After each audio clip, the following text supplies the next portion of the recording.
You good, Jim? Thank you.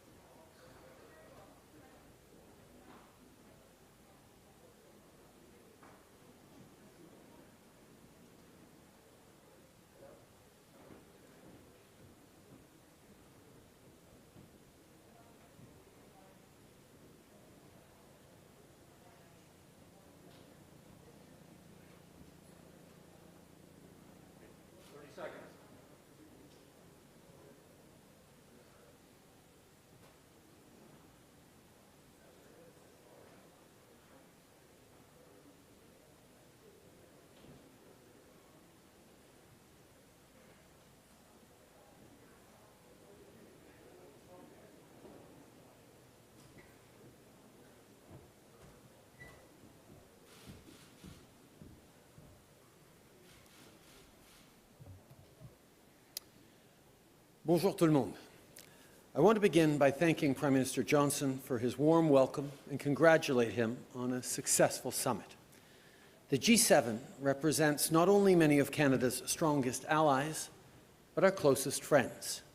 And as our world faces the task of rebuilding from this once-in-a-century crisis, I cannot think of a better moment to meet. In the last 3 days, I've had the chance to meet with all the leaders of the G7, which includes President Biden, with whom I talked about coordinating measures at our borders as both of our countries move ahead with mass vaccination.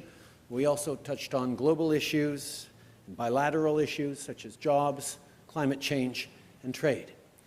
I also sat down with Chancellor Merkel in her last G7 to discuss how we can continue to work together on shared priorities, whether that's beating COVID-19 or fighting climate change. J'ai également échangé avec tous les autres dirigeants et j'ai eu une audience virtuelle avec Sa Majesté la Reine avant notre rencontre en personne. Le sommet a été une occasion importante pour nous tous de resserrer nos liens en tant qu'amis et alliés.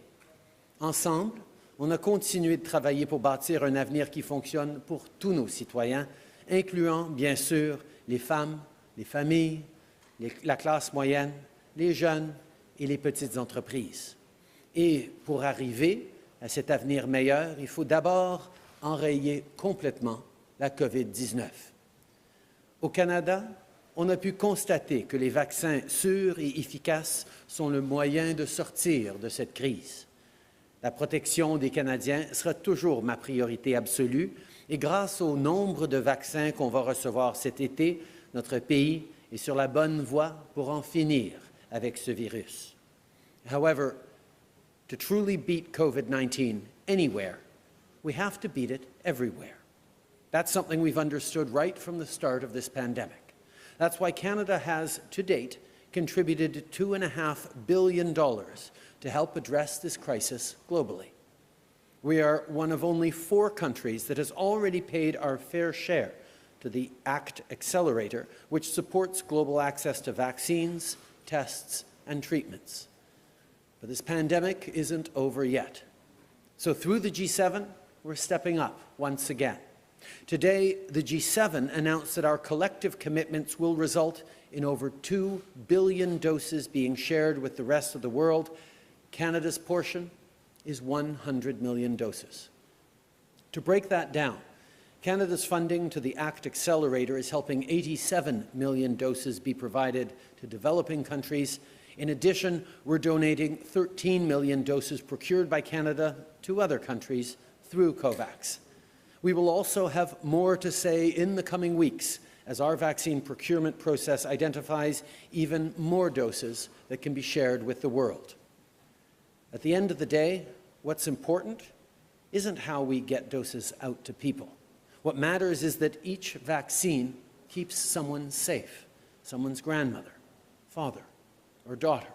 That's what counts. And to Canadians, I want to be clear. This global commitment on vaccines is in addition to and in parallel with our vaccine rollout at home. We have millions of doses being delivered into the country each week, and every day, more and more people get their first and second shots. Over the course of this year's summit, we also had the chance to move the dial on another key challenge for our shared future, climate change. G7 countries represent some of the world's leading economies. Real progress means real action from everyone in this group. As Canadians, that's something we take to heart. Le Canada s'est engagé à atteindre la carboneutralité d'ici 2050 et on dispose d'un plan solide pour y parvenir. On a notamment fixé un prix sur la pollution qui fait de notre pays un chef de file en la matière, en plus d'investir dans les emplois verts et de soutenir les travailleurs. Et cette semaine, on a fait un autre pas en avant. On a affirmé clairement que les nouveaux projets d'extraction du charbon thermique ne sont pas compatibles avec notre objectif de bâtir une économie canadienne forte et résiliente et garantir de l'air propre pour les générations à venir. Bien sûr, on sait que la pollution n'a pas de frontières. Le Canada ne peut pas lutter seul contre les changements climatiques. Alors, j'ai été encouragé de voir les dirigeants du G7 s'engager collectivement à réduire davantage la pollution et à mettre fin au financement direct par les gouvernements de l'énergie au charbon à l'étranger d'ici la fin 2021, deux mesures que le Canada a déjà prises. Je salue également l'adoption du pacte du G7 pour la nature qui verra le G7 se joindre au Canada pour protéger 30 des terres et 30 des océans d'ici 2030, contribuant ainsi à freiner et à renverser la perte de biodiversité. Et pour aider les pays en voie de développement à pouvoir faire leur part pour le climat, le Canada va doubler jusqu'à 5,3 milliards de dollars sur 5 ans son financement climatique. For our part, Canada will continue to step up. Canada will double our climate finance commitment to $5.3 billion over the next 5 years, helping communities around the world fight and adapt to climate change. We're also making sure more of those funds tackle biodiversity loss and adaptation, and that more money stays in communities by expanding direct grants. Canada has consistently led on climate action, and we're doubling down on our commitment to clean air, middle-class jobs, and a sustainable future.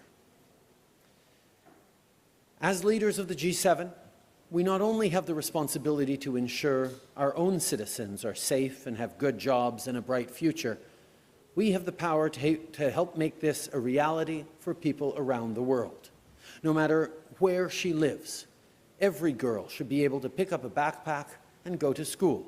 Every woman should have the tools to lift herself and her community up. C'est le genre de monde auquel on doit aspirer. Et c'est pourquoi le Canada a investi 300 millions de dollars dans le Partenariat mondial pour l'éducation pour soutenir l'éducation des filles dans les pays en développement. On a entamé ce travail en 2018 quand le Canada a accueilli le sommet du G7 à Charlevoix et a placé l'égalité des sexes au cœur de tous nos efforts. Au sommet de cette année, on a encore une fois intensifié ces efforts. Face à de nombreux défis, notamment l'égalité des sexes, les changements climatiques et la pandémie, la collaboration est le seul moyen d'avancer. When we stand united through institutions like the G7, we send the message that the world's democracies will work together to meet the challenges we face and defend the values we hold dear. Together, we must continue to strengthen respect for international law and defend people who face persecution and suffering abroad. I want to thank all of our partners who have supported Canada in condemning the arbitrary detention of Michael Spavor and Michael Kovrig and joined us in calling for their immediate release, as well as reaffirming the G7's shared commitment to our initiative condemning arbitrary detentions around the world. At this meeting, Canada led the way on a common approach to addressing the challenges posed by China. As partners, we must stand strong and united. And at this weekend's summit, we agreed to the action needed to do just that. Il y a beaucoup à faire pour rebâtir un avenir plus fort, plus juste et plus durable, Et ensemble, je sais qu'on est à la hauteur. Merci beaucoup. Je suis maintenant très heureux de prendre vos questions. Minister Stephanie Taylor with the Canadian Press. I'm wondering if you can clarify for me where these 13 million doses are coming from and when will you be donating them? Canada has long recognized that even as we move forward on vaccinating Canadians, in order to keep everyone, including Canadians, safe, we need to do our part to make sure everyone around the world is vaccinated as well. That's why we've committed 100 million doses to the vaccine sharing initiative that was announced today at the G7. Of that, many of those doses flow through the Accelerator investment that we made in the beginning, and I'll point out that Canada and Germany are two of the only 4 countries to have met and even exceeded our commitments to the Accelerator, as well as a number of doses that we have purchased in Canada that we are directing through COVAX to be distributed around the world. But it's important to remember that just giving vaccines to the world on their own isn't quite enough. We need medical systems, we need refrigeration systems, we need abilities to get those into arms around the world. And that's the role that the Accelerator plays and where Canada has seen importance not just in donating doses, but in also supporting the health systems. C'est important de souligner que nous reconnaissons que oui, il faut vacciner les Canadiens le plus rapidement possible, mais pour que les Canadiens et tout le monde soient en sécurité, il faut en finir avec cette pandémie partout. C'est pour ça que nous sommes en train de travailler avec l'accélérateur ACT et de faire des dons à travers COVAX pour s'assurer, une annonce aujourd'hui de 100 millions de doses à l'intérieur du 2 milliards de doses que le G7 a regroupées.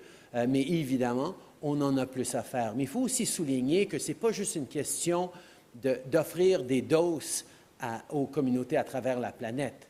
Des doses en elles-mêmes sont essentielles, mais pas suffisantes. Ça prend des systèmes de santé, ça prend du personnel, ça prend de la réfrigération, ça prend des infrastructures autour de ces doses pour s'assurer que réellement on puisse vacciner la planète le plus rapidement possible. Et c'est pour ça que le Canada est content d'être parmi les pays qui ont donné à l'accélérateur ACT justement pour s'assurer de cela. Thank you, but that didn't answer the question. What month and what year will you be donating these 13 million doses in surplus? A number of these doses are on their way as we speak. More will come in the coming months. And as I pointed out, there will be, because we know Canada was very successful in negotiating vaccine contracts, even more doses that were destined for Canada that we're going to be able to share around the world as we see Canadians getting vaccinated to higher and higher levels, and we simply do not need those doses. Comme j'ai dit, nous sommes en train déjà de partager ces vaccins avec COVAX, mais nous allons continuer de recevoir ou d'avoir des vaccins pour le Canada dont nous n'aurions pas besoin parce qu'on a négocié tellement de contrats avec les compagnies de vaccins qu'au fur et à mesure que les Canadiens sont de plus en plus vaccinés, on va pouvoir partager avec le monde pour protéger pas seulement la planète, mais les Canadiens aussi, quand vient le temps de regarder d'autres variants possibles dans les mois à venir. Good afternoon, Prime Minister. Murray Brewster with CBC News. The World Health Organization said yesterday that it needs 100 million doses right now. It needs 11 billion doses by the time we get to next year at this time. Is not the G7 commitment and Canada's commitment falling short of that appeal? The ability that we have to announce 2 billion doses today is a beginning. We know how much more there is to do, and as G7, we will continue to work to ensure that people get vaccinated around the world as quickly as possible. But those 2 billion doses, including the 100 million doses from Canada, are going to make a real difference right now. The United States, the UK, and Germany are all moving ahead with some form of improved pandemic early warning system. What precisely is Canada going to do to improve its early warning pandemic system? There are many things that Canada has been reviewing and working on, and we will continue to work to make sure that Canadians are protected from any future pandemic. We've certainly, all of us, learned lessons through this pandemic, and that was why the exciting presentation we had earlier today or yesterday on the 100-day plan to ensure that we can actually move quickly in any future pandemic right around the world in a coordinated, concerted way to respond to the very real threat that we now fully understand that pandemics pose to our economies, to our citizens, and to our world. Hi, Prime Minister. Abigail Beeman, Global News. On a domestic issue, the head of the Navy and the second-in-command of the military, who also oversees military police, went golfing with General Jonathan Vance last week. General Vance also under military police investigation. Should these two men keep their jobs? And what message does this send to victims of military misconduct? What confidence can they have that, that they'll get due process in their cases? Obviously, the two men in question need to answer those questions for themselves, but I know that the Minister of Defence is following up with the Acting Chief of Staff on this issue. Prime Minister, on China, you talk about action, specific action that will be taken. The communique was not specific on China. What can you tell us about action that Canada and that the G7 will take with China? Well, I think one of the things we've seen over the past many months and even years is all of us have responded in various ways to issues that have arisen regarding China. What we really came together clearly to say and to put forward today was a need to speak with one voice, a need to coordinate much more closely our working together and our focus on demonstrating that our approach of a rules-based system, our alignment on values, our promotion of the kinds of standards and opportunities for people around the world that we have always stood for is better aligned. A concrete example is the work that we're going to be doing on infrastructure investments in the developing world. Whether it's Canadian pension funds or equity capital around the world, there is tremendous expertise that working together we're going to be able to unlock to create growth, opportunities, and greater potential fulfilling for people around the world. These are the kinds of things that was very clear is the approach that the G7 is going to take. Hi, Prime Minister Paul Wolty from the Globe and Mail. You had an impassioned speech, I think, from the South African president today. You've heard from Joe Biden. You've heard from President Macron of France, all supporting a waiver of intellectual property rights for vaccine development. Why won't Canada join that effort? Canada continues to be extremely active at the WTO in ensuring that we get more vaccines out to people, not just delivering them, but allowing them to be developed in places around the world. There is a lot of hard work being done on a consensus on that, and Canada is very much part of that. Do you support waiving IP rights? We are looking at every possible way to ensure that everyone gets vaccinated as quickly as possible.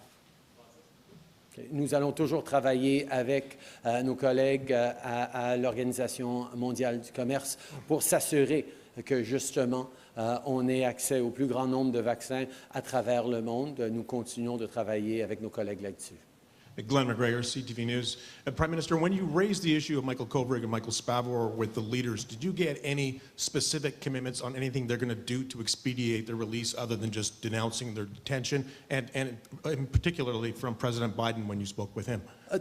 The first thing that was a very clear consensus around the table, and indeed with all the leaders in bilateral conversations, is that what has happened to the two Michaels should not have happened, and indeed could happen in any country around the world.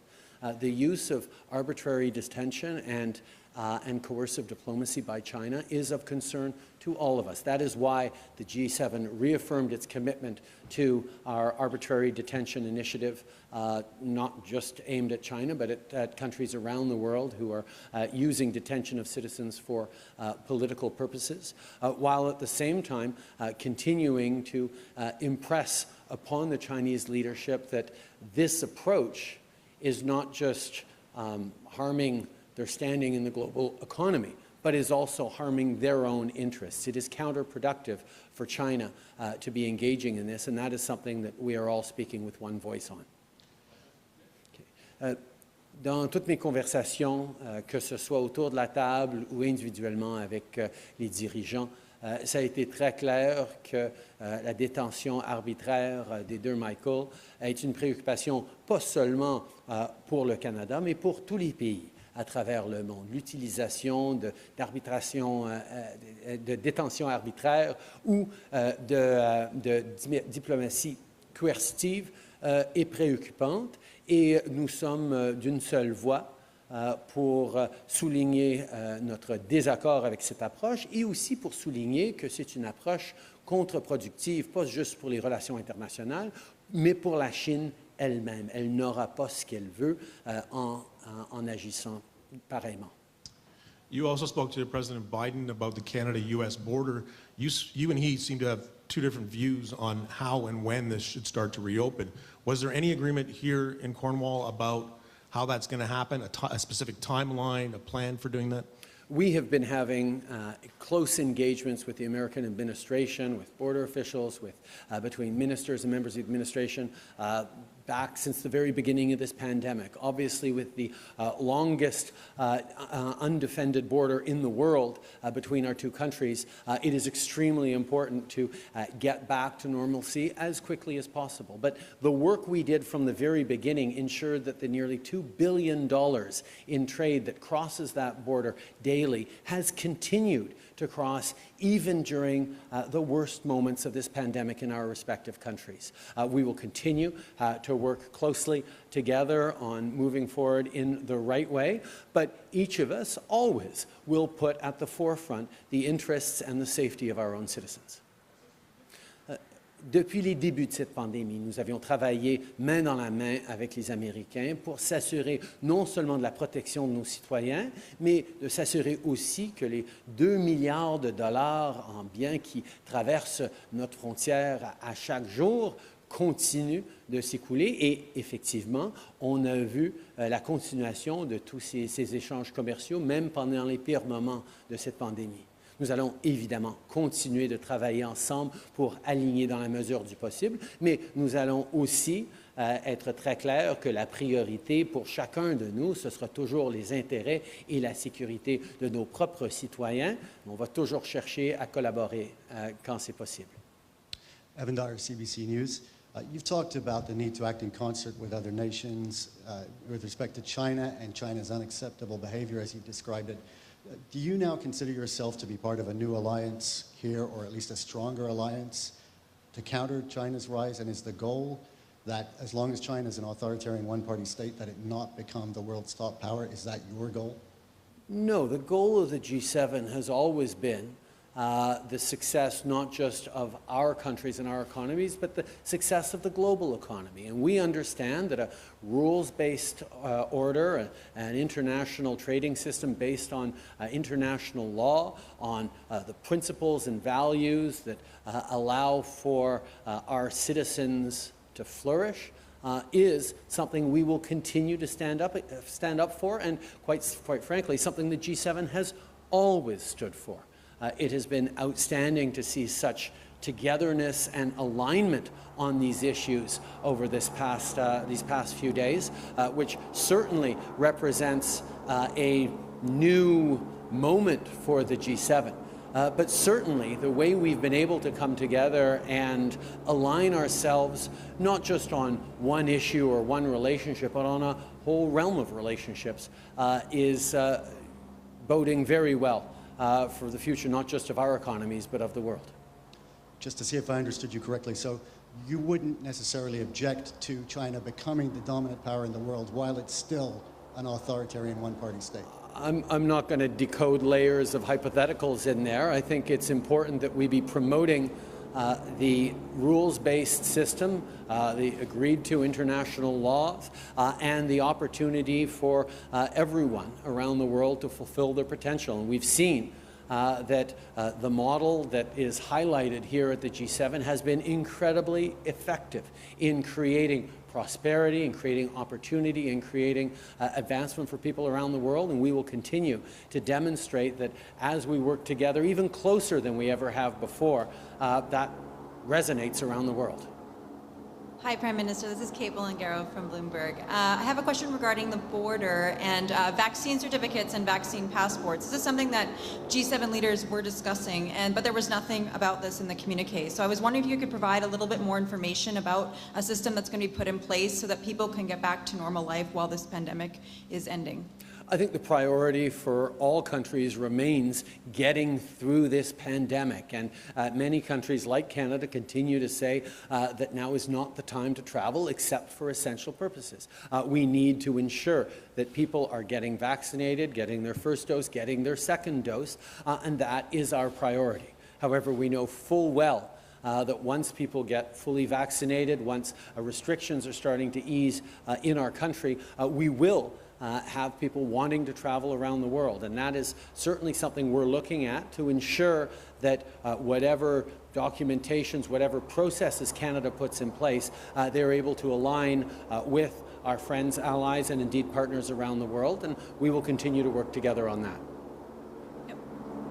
What would be your preferred system in that sort of a place? Because we know Biden has come out against vaccine passports. However, the EU already has that sort of a system in place. So Canada obviously is going to be looking at some sort of a dual system to be able to accommodate different views. I'm wondering, for you, what is the best approach in your opinion? The best approach will be one that respects people's privacy, that demonstrates an ability to travel to places all around the world in different systems, and that is reliable and easy, and make sure that it's treating everyone fairly. These are the kinds of principles that we're putting at the core of any discussions around international travel and vaccinations. Quand on parle de vaccination et de déplacements internationaux, il faut comprendre qu'on n'est pas rendu là encore. C'est encore un moment seulement pour les déplacements essentiels, mais on s'en vient à un moment où les Canadiens vont être suffisamment vaccinés qu'on pourrait parler justement de déplacements à ce niveau-là. Et on va mettre en place un système qui respectera la vie privée, qui sera facile à utiliser, qui pourrait fonctionner partout dans le monde et aussi qui prendra en compte les préoccupations au niveau de l'équité et la justice. Bonjour, M. Trudeau, Louis Blouin de Radio-Canada. Il y a plusieurs groupes environnementalistes qui demandaient au G7 de mettre fin aux subventions aux énergies fossiles et qui demandaient aussi la fin des nouveaux projets pétroliers ou gaziers. Qu'est-ce qui vous empêchait d'aller sur cette voie-là pendant le G7? Pourquoi vous n'avez pas décidé d'aller vers une approche plus ambitieuse?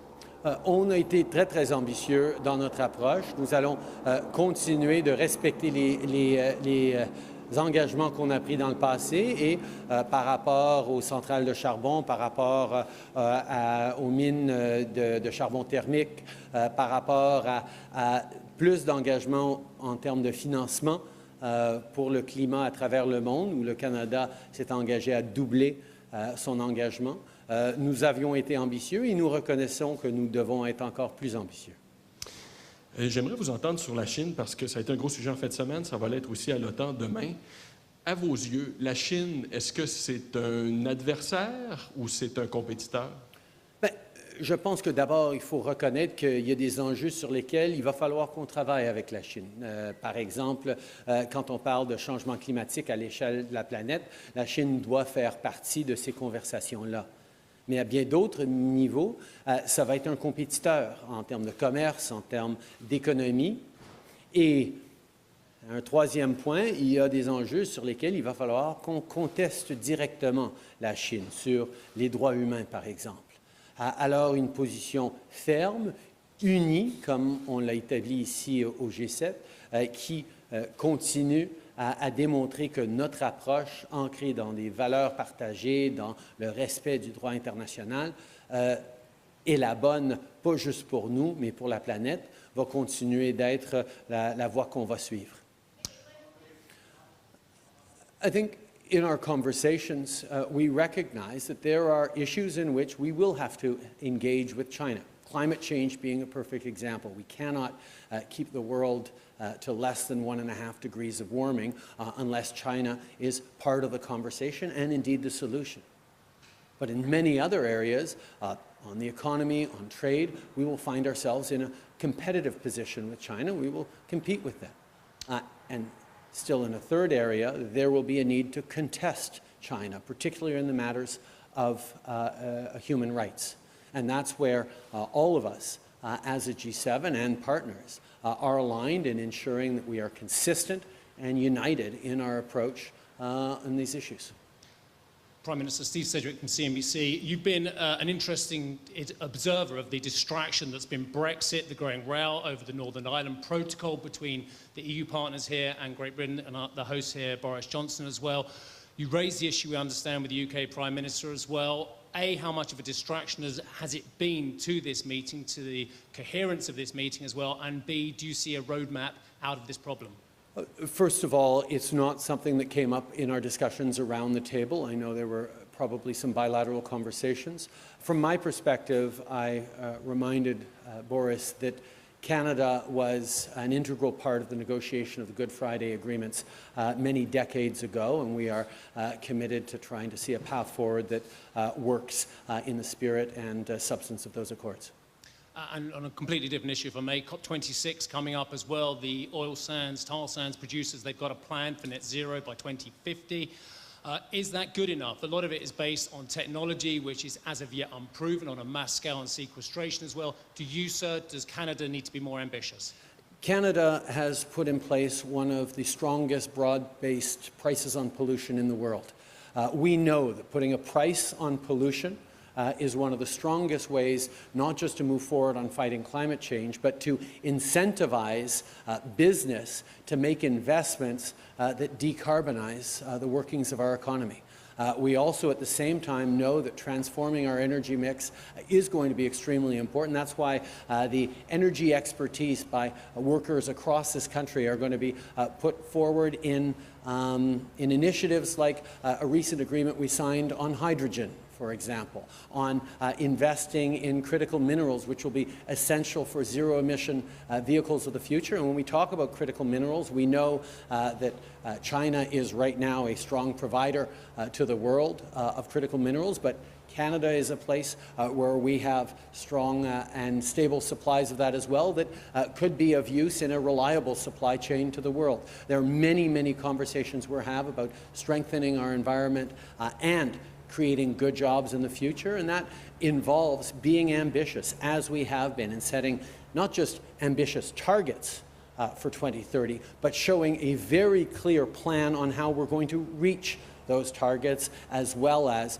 being deeply committed to net zero by 2050, which is something we're actually working very hard to pass in the House of Commons in Canada right now. Hopefully, we will see the necessary progressive parties come together to support that net zero legislation so Canada can continue to demonstrate real leadership on fighting climate change. Nick Robinson, BBC. Prime Minister, at a summit which was meant to demonstrate the value of democracies working together, how damaging is that war of words between the UK and the EU? And are you suggesting that Canada may have a role to play in solving it?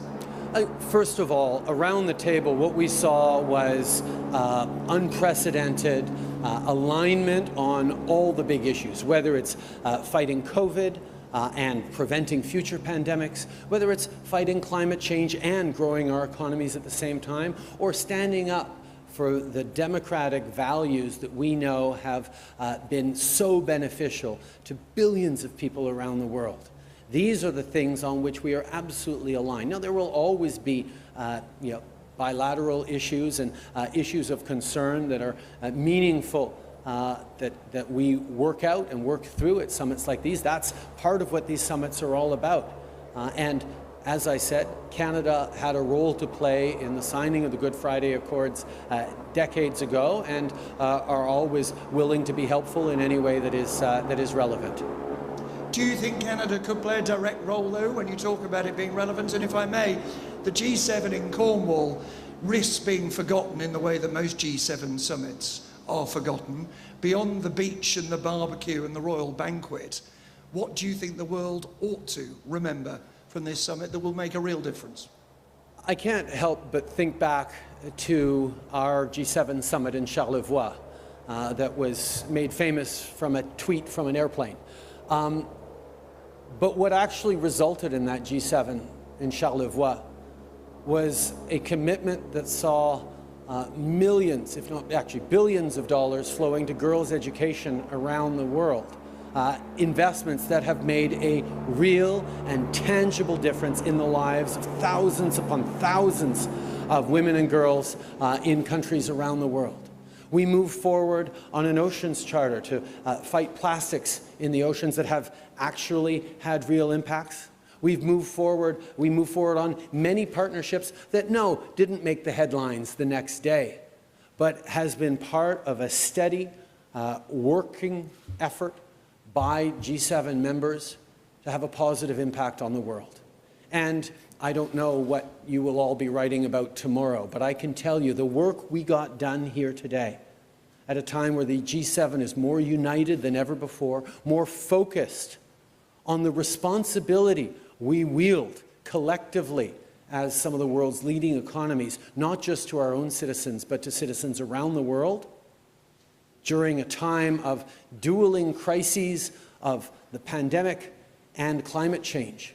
The impacts of this G7 will be felt long after the newspapers you write for will have been used to wrap fish. En français maintenant? Ah, bon, OK.